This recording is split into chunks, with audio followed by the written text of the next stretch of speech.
There we go, perfectly timed. David, do you want to kick us off? Sure, thank you. Good morning, everybody. A very, very warm welcome to the HR department's series of HR how-tos, which is presented by myself and my teammate, Charlotte Sherratt. I am the owner and founder of the HR department, Highbury, Clapham and Islington. And it's a delight to see you. I'll hand over to Charlotte to introduce herself. Thank you. Very kind of you. So I'm the owner and director of the HR department in Coventry. And as David said, we've been doing this series now for most of the year of little half an hour sort of little snapshots of different topics. So today we're looking at persistent and long-term absence and kind of looking through. So these are our objectives, how we're managing them, best practices, where we're getting medical input, that balance of empathy and business needs, and then your questions. And as a first for us, actually, we have some questions already submitted for the end by somebody who couldn't be here today. So I'm very excited because normally we sit in the question and answer bit is a bit awkward. So this will be a fun addition to what we normally do. So we will make a start. If anyone has any questions as we're going along, please feel free to drop them into the chat or put your hand up or shout. You know, we're not a formal setting. So, you know, however you feel most comfortable. Kirsty, if you could keep an eye on the chat box for me, because I'm just going to be waffling for 25 minutes about absence. So shout if there is anything in there. Here we go. So the big question, why does absence management matter?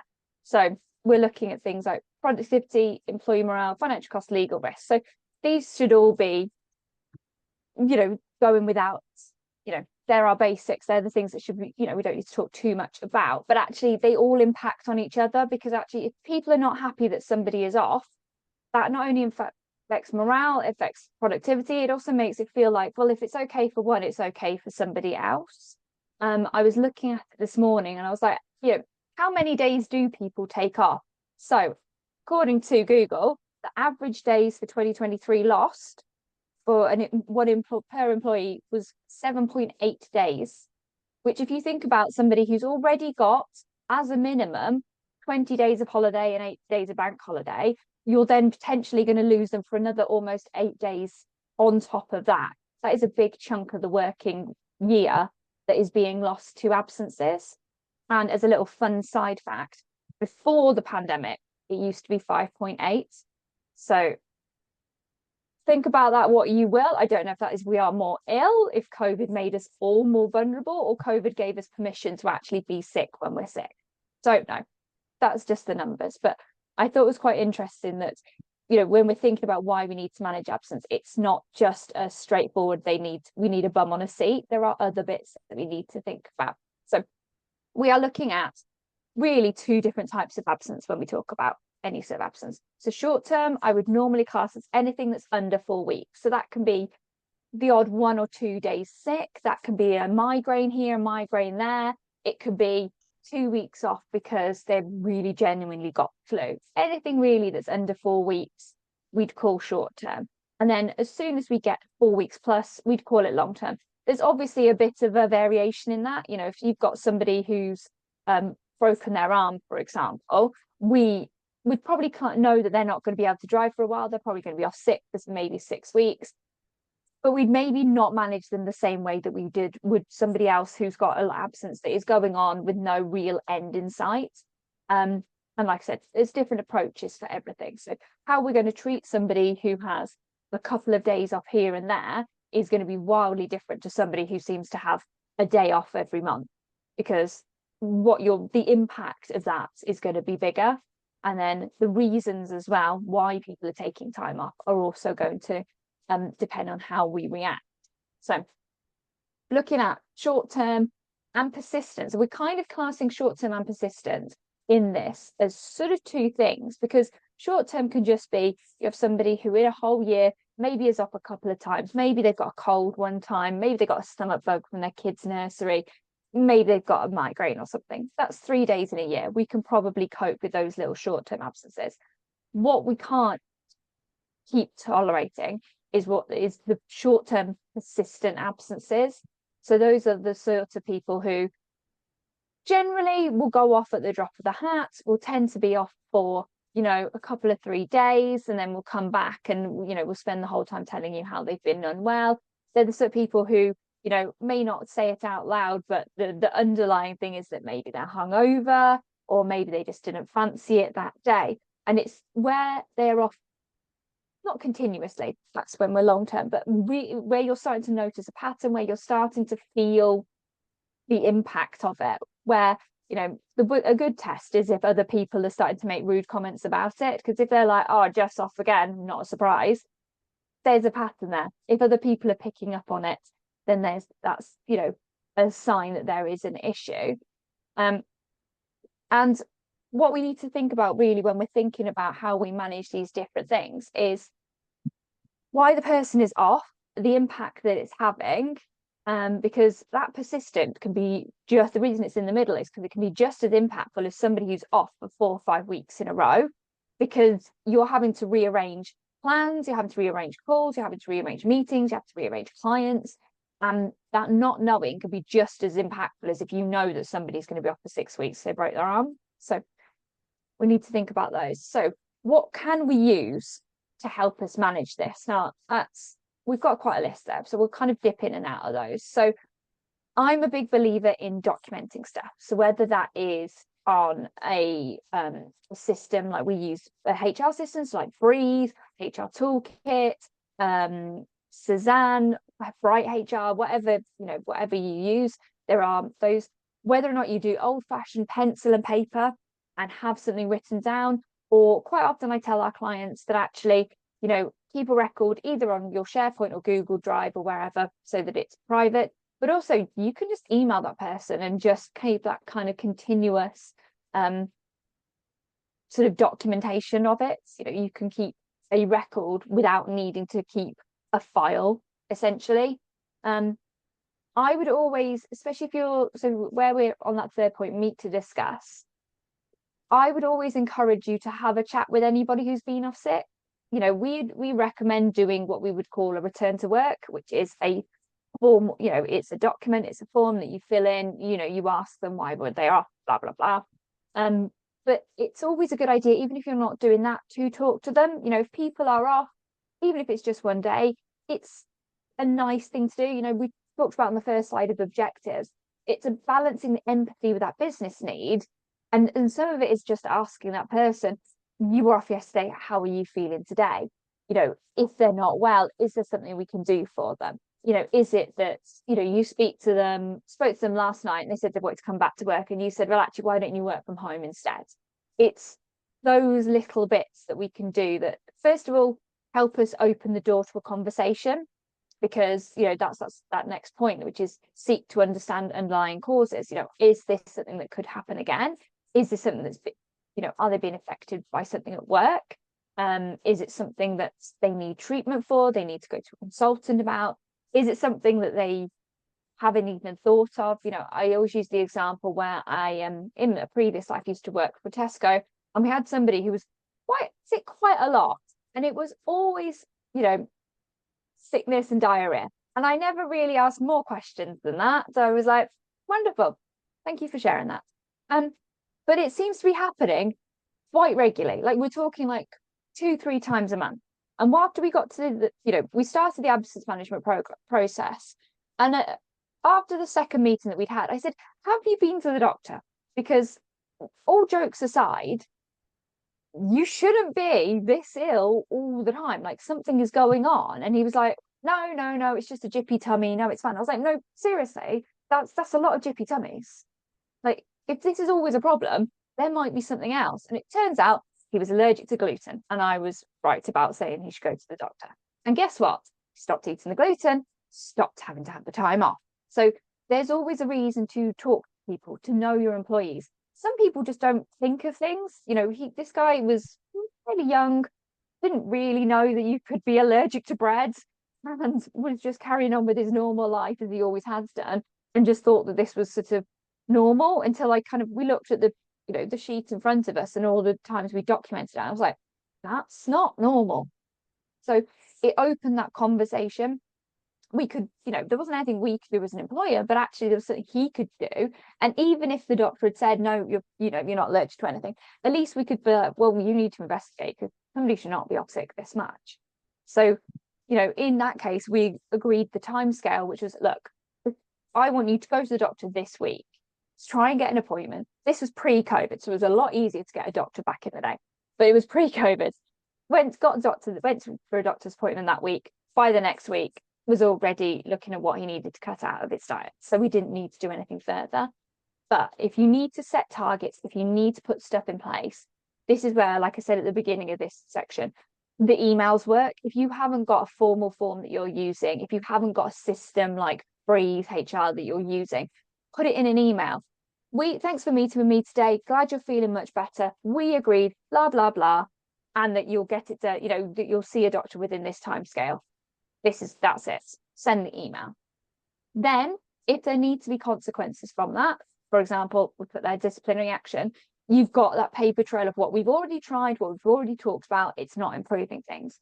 And then we can move to a disciplinary, and the disciplinary would then just follow the normal disciplinary process. So part of what we need to be doing is spotting the patterns early. That's why I've got my lovely binoculars on there. So like I said with this guy with the gluten, when you ask people generally, especially with sporadic absence, most people tend to have a very short memory. So when you ask them, do you think you've been off quite a bit? No, couldn't possibly, not me. No, I have the odd day. It's not that bad. When you start looking on paper at the days, suddenly patterns start jumping out to you. It's not unusual for people to be off around payday. I worked somewhere where somebody was always off whenever Coventry City played football. Bit of a coincidence. Going to the football the night before, suddenly the next day was off. It's things like that.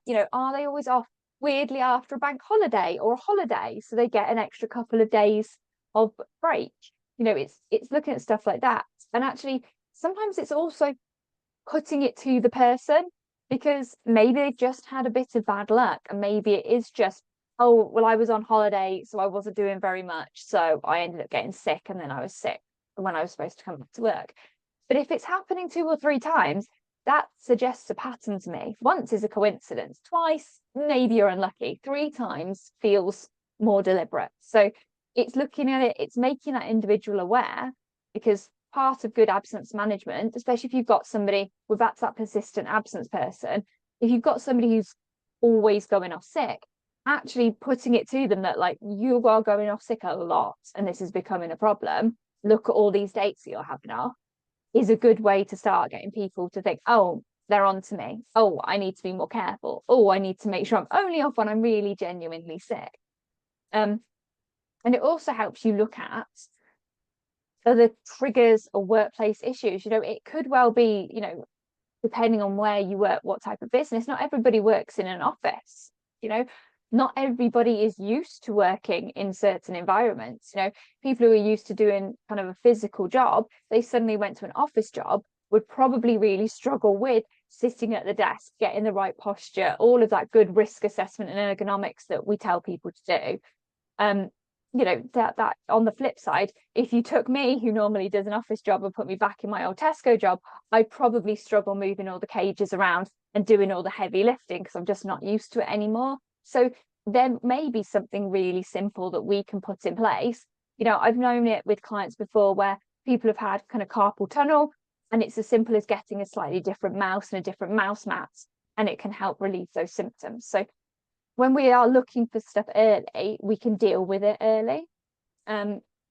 Obviously, then on the flip of that, if we are moving into that long-term 4 weeks plus situation, again, we're balancing that whole empathy business needs. So we need to keep that communication going. So I always tell our clients from, day one of absence with your employee, you need to set a precedent. You need to say, they don't necessarily need to ring every day, but you could ask them to keep in touch. They need to have that expectation that if they're not getting in touch with you, you're going to get in touch with them. Part of their contract with you, even if it doesn't say it explicitly, part of their contract is to communicate with you about their absence and about their sickness. So you can't support them if you don't know when they're coming back, and you don't know when they're coming back if they can't tell you. So it is not, and I repeat this for everybody, it is not acceptable to just put a fit note in and then not speak to you for another 2 weeks. Okay, don't accept it. Don't allow it to happen. You know, I've known people who only ever want to give a fit note in and don't want to talk to you, don't want to do anything. Not acceptable. We're going to keep ringing you, not to a harassment level, but once a week, I'm going to ring you and check you and see how you're doing, see what your plan is for the week after. I need to know if you're going to have another fit note because I need to cover you, or if you've not got a fit note, we need to put plans in place for you to come back. If I absolutely would not let people just dump a fit note. You know, I've known it where people actually get their other half to bring it in, so they don't even have to enter the building or talk to you. Not acceptable. We can't support people who don't know what's going on, and hiding from work is not acceptable. They have a contract with you the same as you have a contract with them. So when we know they're coming back, that's when those other 3 points can come into play. We can do a return to work plan. We can do flexible arrangements. We can do half days. We can do reduced hours. We can do reduced duties. All of those things we could put in place when we talk to the person and understand what's going on. Because if somebody's broken their arm, it's going to be very different if they've been off with for a mental health reason. And although they probably on both sides want to ease back into work, one is probably going to be more physically draining and the other one's probably going to be more mentally draining. So how you approach these things is going to be different. I would also say with that, a return to work plan is great and a phased return is great, but have an end date for them. I see it quite often with clients where, oh, well, we said that so-and-so could work half days. When do I get them to stop? And it's like, well, you should have agreed that at the beginning, because those half days could run on forever. Like, at what point are they ever going to come back and do their job? And the really horrible, harsh reality is actually, if you're, depending on what it is, big caveat, depending on what it is, if you're 3 or 4 weeks down the line and there's still no end in sight of when they need to do reduced hours, reduced work, reduced whatever, maybe that we need to start looking at, is this the right job for them? Because actually, if they're not fully well to do their full hours or their full duties, maybe they're not well enough to work. And we either need to make a compromise, again, that's that bottom one, that's that balance, that empathy and business needs. Maybe we need to make a compromise if we can. And if we can't, we need to actually really think about, what do we do next? What is the next step? Is it occupational health? Is it that they're not right for the job? We need to manage them out.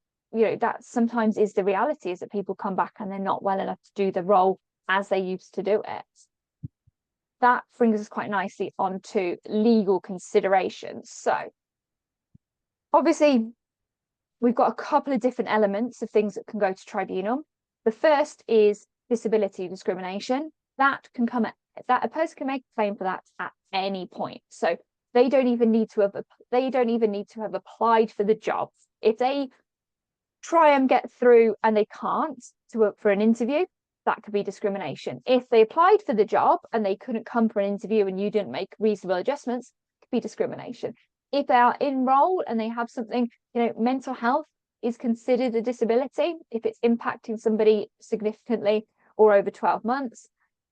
So, you know, there's a broad spread of what we class as a disability, and anyone can bring that to a tribunal case. You don't even need to have them as an employee. There is also what we would call, for anyone over 2 years, the unfair dismissal, where you follow a process, you either dismiss them because their absences were so bad, or you dismiss them because they weren't capable physically to do their job, and then they go to tribunal and say that wasn't fair for XYZ reason and make a claim. We'll add a little disclaimer to that one, that the government are looking to change that ruling. They are looking to make that a day one right. So even if you followed a full process, the government are looking at making it a right that the employee can still claim unfair dismissal from day one. So again, as a little, I'm going in with the facts and figures today. So on average for the 23-24 kind of tribunal year, average award for disability discrimination was £44,000. And that's not including the cost it was to defend the case, the time, effort, the stress, the tears, the shouting that also goes into defending a case as an employer. That's 44 grand you'd have to pay to that person just because we didn't necessarily balance the empathy and the business needs, follow the documentation, doing all of that. Just as again, another little tidbit, because I just thought it was an incredible number. The max award for that financial year was nearly £1 million. It was £964,000. So we're talking really, really big figures if somebody really does feel aggrieved by the process and not support it. So there's a lot to think about, and actually, have we done everything that we possibly can? I kind of jumped the gun a little bit, but we want to make sure we're documenting stuff. So these are bits that always trip people up, documenting stuff from the early and stuff. We talked about knowing the signs, getting stuff documented is a really, really good way to keep a track, because the reality is, if somebody was off in January, February, March, the likelihood that now that we're sat in September that you remember everything that happened and what they told you about those absences, it's all starting to blend into the mists of time. And if I asked you something that happened pre-Christmas, even though it's still 12 months, you probably would struggle with that as well. And equally, if you were trying to remember something that happened now, 11 months down the line, you're probably going to struggle. So keeping the documentation of some sort, whether that's on a specific HR system, whether that's on a shared drive, whether that is just good old fashioned pencil and paper, keeping a note will help remind you. Application of the policies. If you haven't got an absence policy, I'd really recommend getting one or looking at getting one. It will give you a nice base to start off with of like, where do we do meetings? Where do we do this? Where do we do that? Obviously, if somebody has a disability, we can make adjustments to it. But the reality is we need to be fair across the board. And we can't just ignore if somebody is being affected by the machine, if you work in a factory, the machinery they operate, the dust levels, whatever it may be, we need to think about them, their environment they're working in. Is there anything we can do now to support them and to protect them? Because again, the health and safety laws kick in as well. And, you have a responsibility and a duty of care to your employees. Okay, so we've sort of already touched on it. I'm conscious that we have only got 5 minutes left. So practical tools and stuff that you can put in place. So absence management policies, we just talked about that. If you've got a policy, you've got a starting point of where you are drawing the line. HR software, we use Breathe HR, but there are loads out there that you can use. That kind of takes up the slack for you. Return to work interviews make life difficult for people who are persistent absence. Occupational health review referrals. If you're really struggling, we can help facilitate those and get those sorted for you. They give a really good insight into practical advice, practical tips that can help your employee.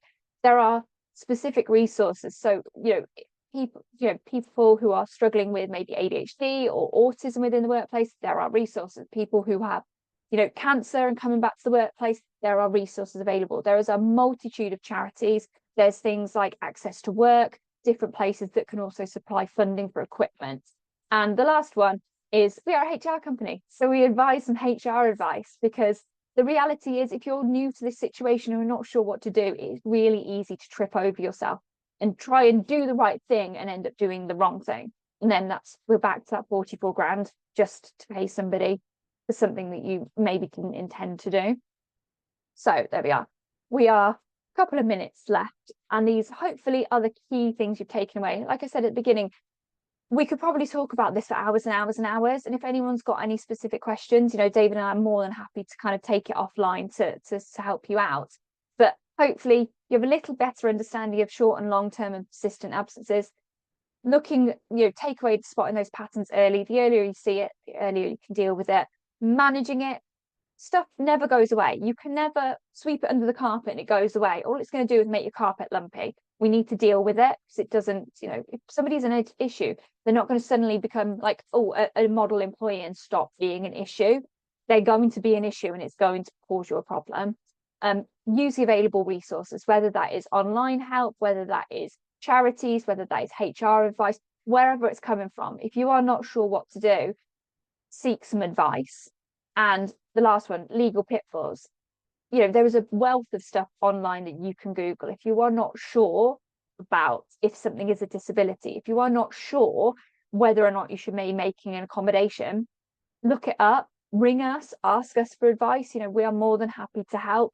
but don't fall into one of those pitfalls and end up in that 44 grand situation. And if we've got time, I'm conscious that we're on the cusp of it being past. I've got a couple of questions that have been brought to us by somebody who couldn't stay. David, I'm going to ask you the questions. Normally you do the Q&A and ask me the questions, but if anybody needs to drop off, we're recording this, so we're going to send out the full video. So if anyone needs to go, please, I've rambled a lot. Thank you for your time. If you want to stay, I've got a couple of questions. And then if anyone has got any questions that they want to put in the chat or stick your hand up, we can do that as well. So David, as a HR professional with many years in HR business, have you noticed any patterns of absences recently? Yeah, thanks, Charlotte, and well done, by the way. That was very informative. I think we have. It's fair to say that mental health and well-being is on the decline. We see that in the media and externally, and certainly I think employers are experiencing that as well. So mainly where maybe it was depression and anxiety related conditions, the conditions now tend to be more centered around things like ADHD, ADD, and that's creating an onus on employers to understand that better and deal with that. So yeah, it's moved far much more away from physical reasons for absence to, I think, the more neurological reasons. You've got a couple in. Oh, thank you, Amber. Sorry, I thought we had questions. Rachel has asked us. She can't stay, but what's the position with COVID now? Should we be asking staff to test if they feel that they have those types of symptoms? Yeah, I mean, I would cautiously say this, but COVID, the heightened restriction around COVID has ceased now. People are expected to treat it as they would any other condition, but we would ask employees to test if they think that they are experiencing symptoms of COVID. Anyway, people should stay away from work, irrespective of whether it is, because that would suggest that the presentation is heavy cold, slightly contagious. So yeah, I would say test fine, but if you feel unwell, stay away from work.